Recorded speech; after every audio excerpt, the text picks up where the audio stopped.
Merrill Piepkorn. Thank you so much for joining me in studio. I enjoyed the music just a little bit ago, and so we'll talk a little bit about that later, but the big thing is you are running for governor, North Dakota, born and raised, strong connections in the Fargo area, and so let's start right there. Why did you decide to do this? I'll tell you, I am going to thank you for inviting me to be on your show here today. And also, we did just slip over into your studio from the North Dakota Today show where we did some music promoting a show we're coming up here at the Fargo Theater. So nice to work on. What I'm really impressed with, Adam, is there are a lot of young people in the building, both on the air and behind the scenes, and doing a great job. There's a lot of energy, a lot of positivity, and it's always fun to be in that sort of atmosphere, that environment. And you know, that's kind of the attitude that I think we can bring to state government as well. Okay. We can deliver good governance, let me call it. We can deliver good governance in a joyful and positive manner. And I think that's what people would like too. Just have a good attitude in government, working with people and delivering the services and the goods that they need, but with just a positive attitude. And that's one of my goals. That's one of the reasons I'm running for governor. Okay, very good. And we talked a little bit before North Dakota Today as well, and talked a little bit about music, but also talked a little bit about your background. Yep. And so you're from a small town in North Dakota, but you said you're Fargo born and raised. Right.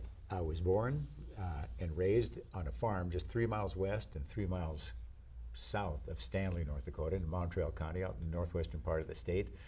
And in elementary school, we used to call it grade school. It's elementary school. We moved to Fargo, Okay. and where I continued my education through 12th grade, and then graduated eventually from Concordia College in Moorhead. Went on to a career in music and broadcasting, and this led to that, and settled down here in Roots, such as you have, Adam. Right, been here for right. 3 years in town. Thank you for moving to North Dakota, to Fargo, and kind of establishing some roots here. But then really became involved in the community, and eventually became involved in politics. But I think my early days in western North Dakota, my brother's farm, and I went out there and worked for him, and I still go back there at least twice a year to Stanley, passing through and visiting people, and keeping my connections to my rural roots out there has really helped prepare me for the governorship, being born and raised early years in western North Dakota, and then in my formative years here in Fargo. I think I have just a good sense of, you know, the pulse of the people from all ranges of the state, all various counties and issues facing both rural and urban people. So it's nice to have that kind of varied and diverse background to bring to this job of governor, because you're serving all of the people. Absolutely. And I think something interesting that stuck out there is the music. And Yeah. you do some folk music, and I think one of the keys to being both a good politician and a good folk musician is to understand the pulse of the people. And you look Good at point. downtown Fargo, you got the big mural of Bob Dylan, who spent some time in Fargo as well. Do you think that there's any elements or anything in particular that really prepared you for your next endeavor during your time working in public radio and music? Absolutely. You know what we're producing a John Prine show coming up here, but you know, songwriters like John Prine and you know, Hank Williams and Dylan and even Willie Nelson, you know, they're really poets that speak to the people because their music comes from the people. Mm-hmm. And in simplistic and I don't mean like simple, but understandable, using everyday language. Mm-hmm. And you know, so I think my background in that and performing for people and meeting with people, and you know, we've put on shows where we've worked with people in, oh gosh, just about every county in the state, working with local people, producing shows in their communities with our Dakota Air, the radio show. A lot of you folks are going to remember that. But I think just that background, and then of course being in front of the public as well, has helped prepare me to be in the public. You know, when you're in public office, whether it's a state senator, which I am now, or as governor, you're constantly under scrutiny from the public. And you have to have a little bit of either Teflon, so things slide off you, or a thick skin, but you have to be able to be in the spotlight and make decisions and kind of stand by what you're talking about and what you're trying to promote. And I will say this, that my strongest asset, whether it be in music or in my neighborhood or with my church or whatever it might be, is my strongest asset is the people I know.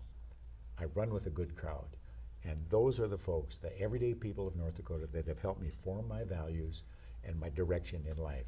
And especially now when it comes to this current phase of my life, running for governor. I run with a great crowd, and that's whose views I'm representing. I'm just the spokesperson for the people. And so you come from, how many years were you doing that type of work? Which? Entertainment? Yeah, just entertainment. Well, you know, probably 12, 15 years in radio. I've been everything from a country western disc jockey to a talk show host on public radio, where we talked about all the civic issues, of course, you know.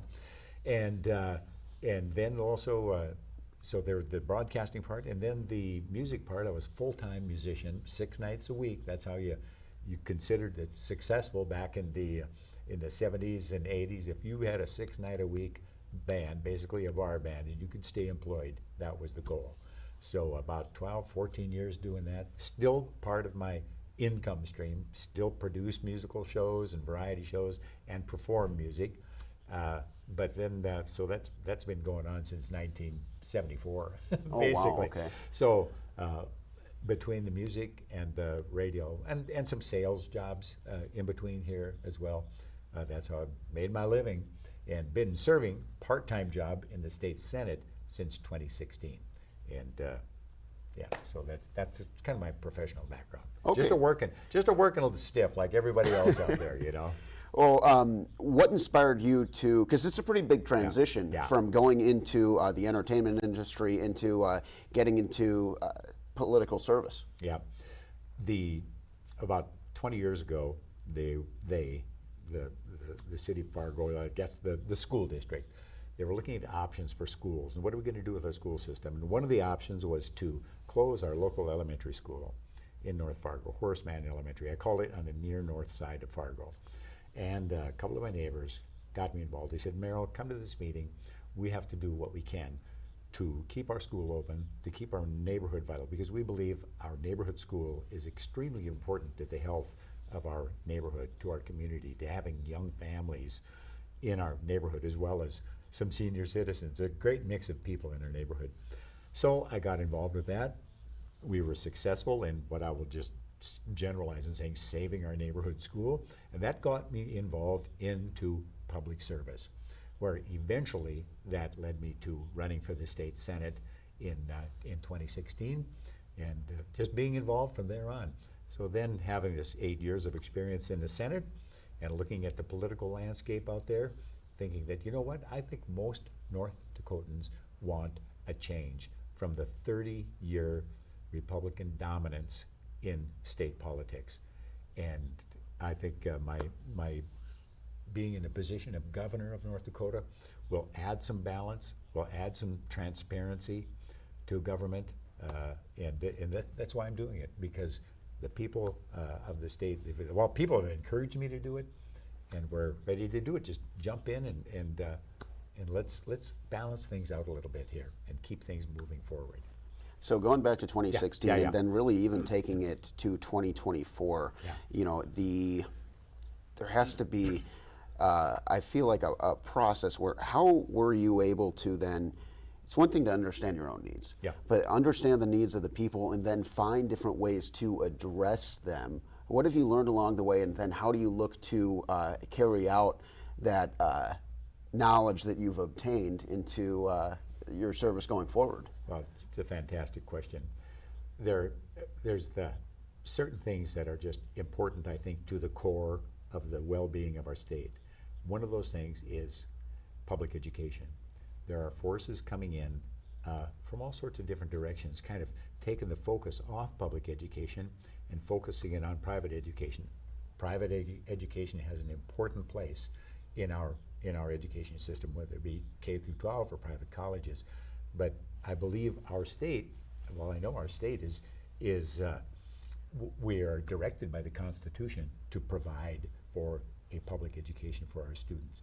And the efforts to divert public funds into private schools as just something that I just can't accept that, because we need to support our public education as well as we can. And the private schools have been doing it up to this point, and I think we'll just have to continue on that path. We can't afford to divert our public funds from public education. Our teachers need it, our infrastructure needs it, and there is a way, we can maybe get to this in a little bit, that I think we can help pay for that while reducing people's tax burden too. Well, let's get into it. Okay, the big thing is, okay, public education, that's kind of a big general thing that I support. What people are really concerned about, and especially people who are living in their homes, is property tax. Mm-hmm. Most of the people who pay property tax, most of the voters live in their own homes. And so that's what people want to see, some reform. Now, I was instrumental in providing a tax credit on income tax this last session, and there will perhaps be another one of that. But I think the state should step up. Right now, the state pays for about 2/3 of the total cost of a public education for a student. Okay. I'm going to sit down and talk with people. I'm not going to impose this plan on anyone, but here's a starting point. Why doesn't the state step up to the plate, pay the entire cost of this K through 12 education for students, thereby reducing the pressure on school districts to be constantly raising their mill levy, constantly putting out bond issues to raise money to complete projects in their school district. If the state stepped up and paid the remaining 1/3 of our responsibility to educate a child, then the school districts would not have to come back and constantly be issuing bond issues, because the school districts and the pressure from them, they're the main source of rising property taxes. And I think we can take that pressure off the school districts, and thereby reducing people's property taxes. So education, definitely one of the key issues for you. What other important issues are in the campaign? What do you think is some of the most important needs for a North Dakotan right now? Well, I like agriculture, is kind of near and dear to my heart. There are various groups, North Dakota Grazing Lands Association, that, carbon capture is all the talk too, and climate change. These folks are doing it naturally by crop rotation, both when it comes to the crops they're raising and rotating their grazing animals too. It's amazing what lengths these folks will go to. What can we do to help agriculture be performed in a sustainable yet profitable manner? Agriculture is still the king in the state. We've got a lot of great energy resources. It's going to keep chugging along, that's fine. But in the meantime, let's not forget about our agriculture. Another issue is, in farming, extremely stressful. You never know what the weather's going to be like. Mm-hmm. We had it was too much rain in the spring, and then it dried up at the end, and I don't think I could be a farmer. It'd be too stressful for me. But do what we can for the mental condition of not just farmers. For me, that would be stressful. But I think we need to ramp up our efforts to provide mental health counseling and direction for our population. We get out west, there aren't very many counselors out there and especially young people, and facing a lot of problems. And I think our telephones, I call it a phone, our phones and social media, and there's just a lot of pressure on folks. And I think our mental health help has to be ramped up, as well as our assistance and treatment for alcoholism and drug addiction. I believe mental health, alcoholism, and drug addiction are three major sources of crime, of homelessness, of people just being in trouble. And I think the state can step up and help with that by providing services that people need. Very good. A couple of things. Yeah, absolutely. One more thing I have for you is, you mentioned you've kind of been in the agricultural communities in small towns, but then spending a lot of time in Fargo too, and just driving up. You mentioned this is my 3-year anniversary of moving to Fargo today. Yes, congratulations. Thanks for being here. Oh, happy to be here, and there's a reason I decided to stay. But I remember that drive up, and I remember North Dakota and Minnesota obviously, share that border there. But going up through certain parts of both states, I started to get a feel for the mix of small towns and some bigger cities, but we joke around back in Illinois that there's Chicago and then there's just a bunch of cornfields, Yeah. but how do you keep a pulse on both the cities in North Dakota and also the needs of the small town communities, of the agriculture communities, and then look to balance both? Man, that's a big challenge because, without these healthy small towns that we've had in North Dakota over the years, there wouldn't be the people that then moved to Fargo and wind up settling down here. And so the small towns often struggle. But the small towns that are thriving usually have some people there that are intent on keeping it a healthy, thriving community by doing community projects, renovating buildings in that town.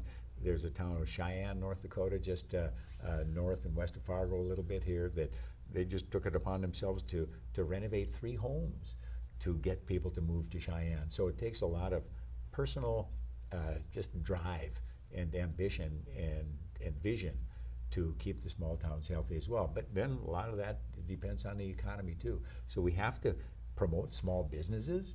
There are a lot of great, there's a lot of great infrastructure that we can help provide to. Of course, we've got, like I said, we've got agriculture is big, ag and energy is big. We want to keep those energies, those industries, healthy. But then what can we do for small towns to help provide infrastructure? Maybe it's loans, other incentives for businesses to locate in small towns, and they're just important. So anything that we can do for our small towns, including, what do they need, a grocery store? What can we do for that? So just what can the state do? And that's where we want to hear from those small towns. I'm not coming in riding a white horse. Here's what we're going to do for small towns. Let's go in.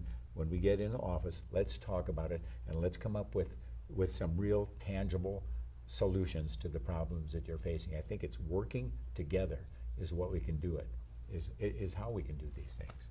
Excellent. And now, just kind of wrapping up some of these questions here. For you, what are some of the biggest challenges you faced on the campaign trail as you look to pursue this next path? Well, just physically and technically, one of the big challenges is going out to, it's like door knocking statewide. Here in my legislative district, I can ride my bicycle around the boundaries of my district in 45 minutes. Okay. Running for statewide office, running for governor, it's like you're door knocking an entire state. Sure. So I can door knock my District 44 in North Fargo and downtown Fargo over the course of a campaign season.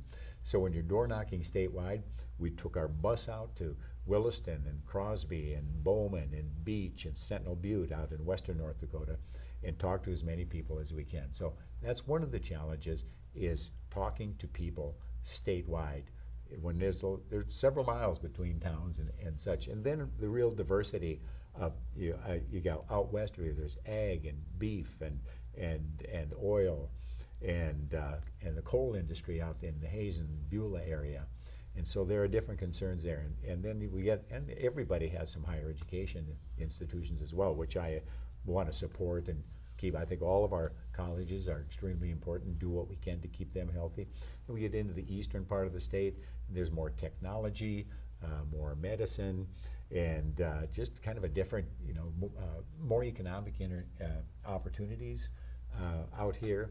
And so we just got to pay attention to ag, got to pay attention to agriculture, but also then the industry and innovation that's happening, not just in the eastern part of the state, but a lot of it is here. So keep that going as well, Excellent.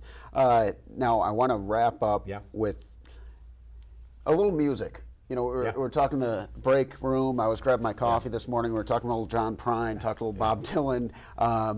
And so I'd like to ask you, no particular order, but who are your 5 favorite, it could be a groups, artists, for music for you? That's obviously a huge passion of yours. Oh, okay, now we're getting into the technical stuff.